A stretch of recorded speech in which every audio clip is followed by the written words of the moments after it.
Selamat siang Bapak dosen dan teman-teman semua. Perkenalkan, nama lengkap saya Elizabeth Ambonim, 16340-333.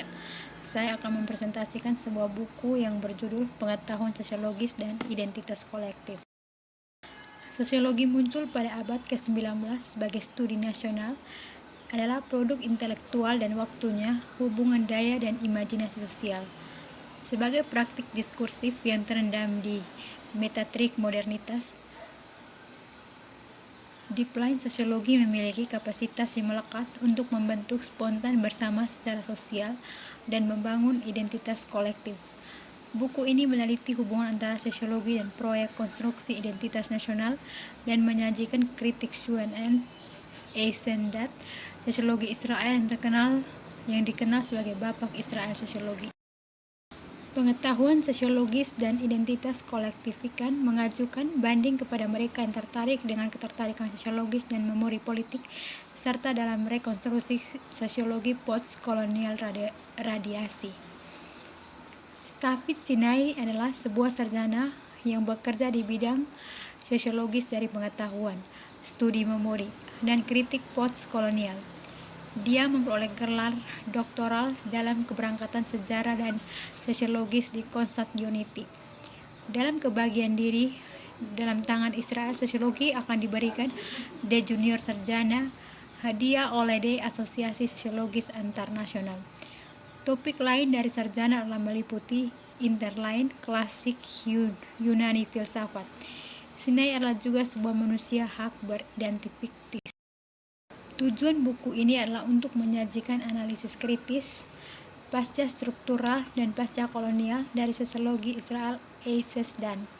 Analisis ini memisahkan pengetahuan sosiologis dan mitologi nasional dan mendekonstruksikan pendekatan sosiologis, terminologi, dan penggunaan bahasa bermuatan politik Eisenstadt. Studi Eisenstadt tentang Israel mulai tahun 1947 hingga 2001 adalah sumber utama yang dibahas buku ini sebagai contoh konstruksi pengetahuan dalam sistem ideologis. Sistem ideologi dalam analisis ini mengacu pada lingkungan sosial yang sering direkrut untuk tujuan politik nasional, ditujukan untuk legitimasi diri, dan didominasi oleh bentuk memori kolektif dan politik yang terus berkembang. Sama halnya dengan gerakan nasional abad ke-19 yang dipengaruhi oleh romantisme Eropa yang menjunjung tinggi kriteria kepemilikan berbasis etnis, gerakan Zion menganjurkan keberadaan orang Yahudi yang independen dari kewarganegaraan. Doktrin yang dikembangkan gerakan Zionis memandang orang-orang asal Yahudi secara sirkuler sebagai anggota orang Yahudi, sebuah kelompok yang anggotanya tidak harus dianggap sebagai anggota komunitas agama, tetapi sebagai kolektif nasional modern yang didefinisikan oleh nenek moyang yang dianggap primordial.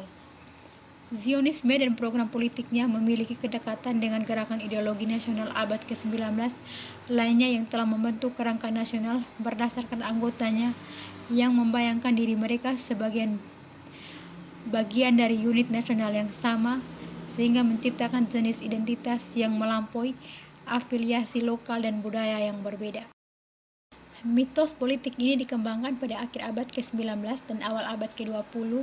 Intelektual abad yang pembacanya sekuler dari kitab suci mendekati Alkitab sebagai sumber sejarah dan bukan sebagai teks teosofis. Anarko-kronitis dengan memproyeksikan pemahaman kontemporer mereka tentang nasionalisme pada struktur politik yang berlaku di masa lalu kuno. Kelompok sarjana ini telah memenuhi syarat Yudea kuno sebagai negara berdaulat modern dan secara bersamaan menarik garis langsung dari Ibrani kuno ke komunitas Yahudi masa kini. Berdasarkan 3 mitos pemerintahan tersebut di atas, kemudian historiografi Zionis abad ke-20 yang menekankan kesenambungan dan kesatuan suatu didefinisikan secara etnis orang-orang Yahudi. Elemen-elemen seperti ini kemudian mendominasi konstruksi historiografis memori politik Zionis yang menjadi dasar nasionalisme Israel. Sebelum pecahnya Perang Dunia Kedua dan ketika gerakan Zionis mulai mendapatkan momentum, Eisenstadt tiba sebagai orang anak ke Palestina dari Warsawa, kampung halamannya. Dikenal sebagai Bapak Sosiologi Israel, Eisenstadt secara luas dianggap sebagai salah satu sosiolog kontemporer terkemuka paruh kedua abad ke-20 yang paling dikenal karena studi komparatif makronya yang monumental tentang perubahan sosial, diferensiasi struktural, agensi, dan tema sosiologi sentral lainnya. Meskipun sebagian besar laporan ilmiah tentang karya Eisenstadt dapat ditemukan dalam literatur, tidak ada analisis komprehensif dari studi Eisenstadt tentang Israel yang sampai sekarang telah disajikan. Sementara bukti ini mengikuti upaya sosiolog kritis Israel seperti Ram dan Kimmerling yang mengevaluasi sosiologi awal Eisenstadt, yang mengklaim bahwa catatan semacam itu tidak cukup jauh dalam menangani lintasan ideologi esensialis yang mengakar dan elemen mitis yang mendasari sosiolog Eisenstadt tentang Israel. Topik pertama, integrasi, berkaitan dengan studi awal Eisenstadt pada tahun 1947 sampai 1956 yang berfokus terutama pada pembuatan stabilitas sosial dan persatuan nasional dalam sistem dianggap Eisenstadt sebagai modern. Bab 2 menawarkan pembacaan Saidian tentang analisis Eisenstadt tentang kenegaraan awal Israel dan membawa dua orientasi utama dan saling terkait yang diungkapkan oleh studi awal Eisenstadt tentang Israel, utopianisme dan orientalisme. Refleksi pada masyarakat utama menafsirkan kembali istilah-istilah seperti budaya peradaban, tatanan, dan sejarah. Secara bersamaan, konsep masyarakat itu sendiri harus dilihat sebagai artefak dari ilmu-ilmu sosial yang mengandalkan konseptualisasi yang berarti dari sesuatu yang disebut masyarakat. Istilah-istilah yang dibangun ini dan maknanya yang bergeser harus dipahami dalam kaitannya dengan kebangkitan Eropa menuju dominasi. Dalam konteks ini, beradab didefinisikan sebagai kontras dengan tidak beradab. Masyarakat maju dipahami dalam kaitannya dengan masyarakat terbelakang dan atau modern yang bertujuan rasional. Untuk menggunakan terminologi Weber dikandung dalam nada yang sama, yaitu sebagai oposisi dari non-modern atau tradisional. Periode formatif sosiologi juga harus dipahami dalam kaitannya dengan munculnya narasi modern lain yang sama sentralnya nasionalisme dan kebangkitan negara bangsa. Di antara sebab-sebab historis lainnya, negara bangsa muncul karena adanya pergeseran dalam bentuk legitimasi politik.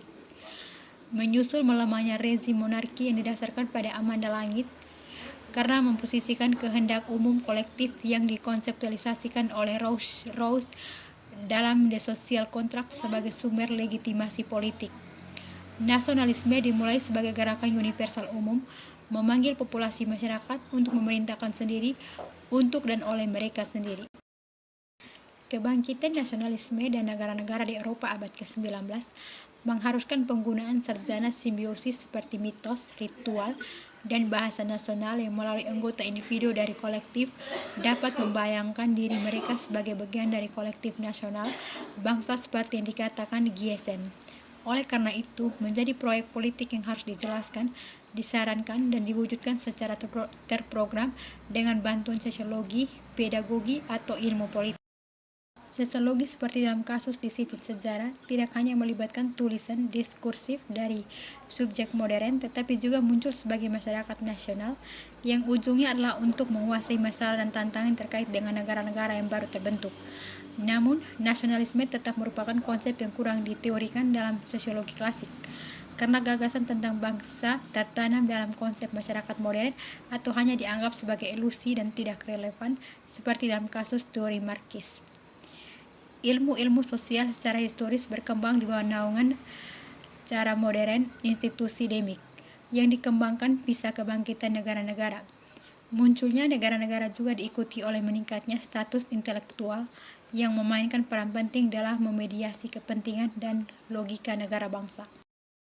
Struktur sosiologis komunitas Yahudi di Palestina dapat dipahami secara memadai hanya berdasarkan dasar sosiologis asal-usul komunitas ini. Titik asal ini ditemukan oleh tujuan utama yang mendasari Yusuf untuk membangun masyarakat Yahudi baru dan independen di Palestina. Tujuan ini adalah kekuatan motif yang kuat dan dinamis yang telah membentuk keberadaan sosial Facebook. Beberapa isu penting muncul dari paragraf sentral ini. Yang pertama adalah saran Eisenstadt untuk mengidentifikasikan titik asal dan untuk menemukan dasar sosiologis yang dapat digunakan untuk menjelaskan keberadaan sosial komunitas Yahudi di Palestina. Titik tolak ini memungkinkan Eisenstadt untuk menganalisis komunitas Yahudi di Palestina dalam kondisi pemukiman pranegaranya dengan mempertimbangkan tujuan yang mendasari untuk mendirikan masyarakat Yahudi baru dan independen di Palestina. Persepsi Yudalisme sebagai upaya yang dimanifestasikan misalnya dalam karya Malkin dan Sweet menganggap identitas Yahudi terpisah dari dimensi agama Yudaisme sambil menekan nilai-nilai humanistik sekuler. Pendekatan ini menegaskan kembali konsep Yudaisme yang dirumuskan dalam hal kepemilikan nasional. Ia berpendapat untuk keunikan orang Yahudi dan menganggap Zionisme sebagai gerakan pembebasannya. Sekian dan terima kasih, itulah hasil presentasi dari saya.